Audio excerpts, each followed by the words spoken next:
Итак, сегодня у нас блок Opel Astra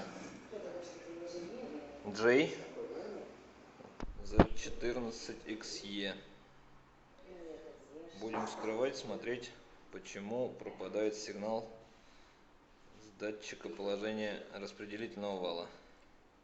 В общем, для того, чтобы разобрать блок, очищаем пазы от герметика, поддеваем острым ножом либо отверткой, по контуру разогреваем феном, только не слишком сильно, чтобы не перегреть элементную базу, и потихонечку отверточкой начинаем его вскрывать.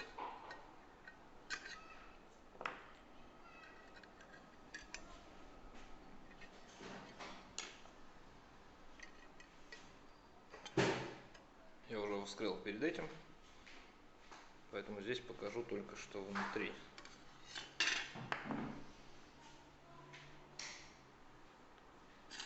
В общем, вот этот вот желеобразный силикон надо по возможности очистить от дорожек и контактов, и будем потом прозванивать.